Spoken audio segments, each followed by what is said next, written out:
aqoon-yahanada iyo ganacsatada iyo waxgaradka iyo dhalinyarada ku nool dalkani Koonfur Afrika ay kasoo jeeda beesha Biimaal ayaa waxa ay baaq u direen maamul goboleedka Koonfur Galbeed iyagoo oo baaqani ku wajahay madaxweynaha maamul goboleedka Koonfur Galbeed Cabdicasiis Laftagareen waxayna sheegeen in ay ka cabanayaan madaxweyne ku-xigeenka Koonfur Galbeed oo madaxweynaha iyo waliba kii ka horeeyay u ballan qaadeen in loo magacaabi doono ugu horeeyna waxa goobta ka hadlay suldaanka beesha direed ee dalkani Koonfur Afrika Suldaan Cabdinuur waxaana hadaladiisa kamid ahaa waxa weeye meesha u fadhina waxa weeyaan waa masiirkii beesha Biimaal weeyaan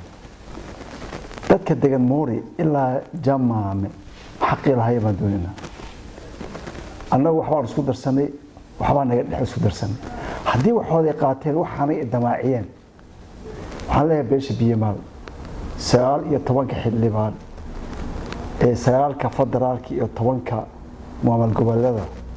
iyo siyaasiyiinta waxgaradka ugaasyada caqiidinta gabdhaha iyo dhalinyaradaba in la soo yimaado aayaha badbaadada Biimaal laga tashaday Biimaal la badbaadiyay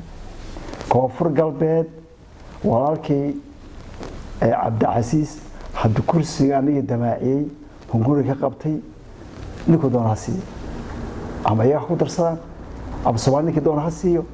annagu maanta waxaan raadinaynaa inaan Biimaal badbaadino la soo yimaado laga tashado meeshii Biimaal loo rari lahaa iyo meeshii loo hogaamin lahaa arrintaas oo biyo kama dhibcaan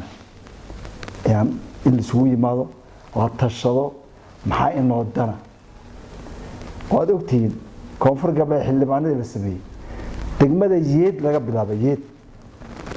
ilaa Darmaajid burka Cabdinuur Dhuuri Washaaqo hormadi banaanay dadka degan ilaa loo ku tago wuxuu hal xildhibaan ma leeyahay heer hal qoys ka degan yahay hal qoys hal shakhsi ka joogan xildhibaan si cadaalad darrada halka ka dhacday oo iska daawanayay waxa ugu sabreenay ima hadda ma dulqaadan waxaan ugu baaqayaa Biimaal Yurub iyo Ameerika Aasiya Afrika Asia Carabta dhammaan meel joogan iyo kuwa gudaha ku jira in la soo yimaado masiirka Biimaal laga tashado go'aan la qaato meesha reerka loo jeedaa waayo sidoo kale waxa goobta ka hadlay Maxamed Xakaar Cumar oo ah gudoomiyaha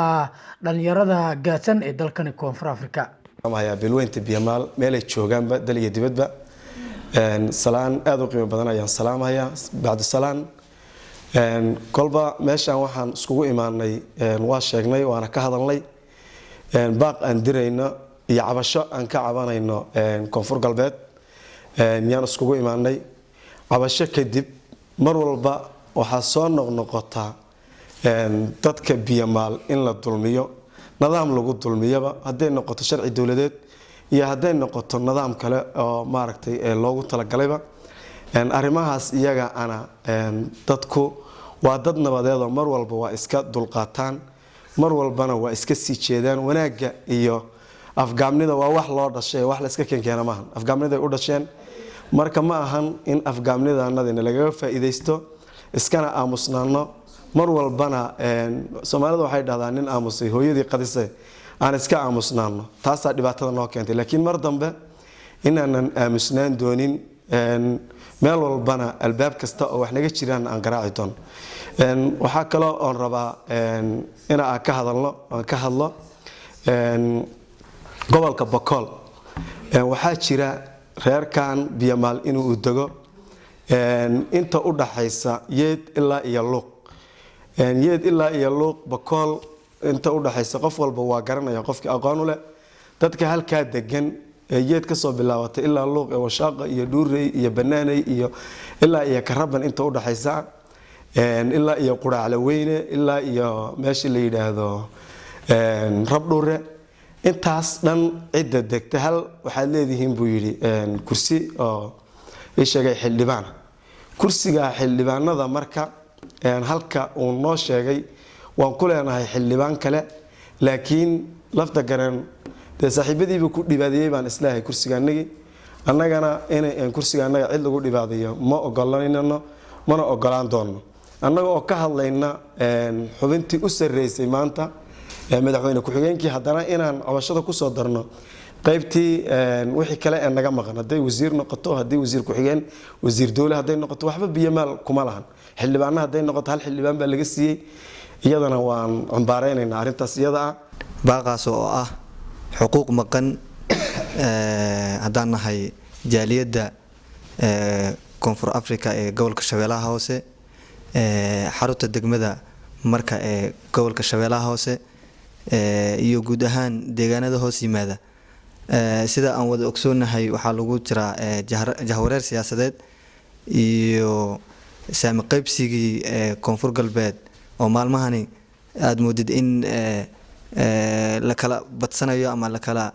awood sheeganayo marka annaga waxaan u taaganahay xuquuqdeennay iyo awoodeennay siyaasadeed halkaasi noogu maqan madaxweyne cabdicasiis waxaan halkaani baaqi ugu daraynaa in si dhaqsiyaha badan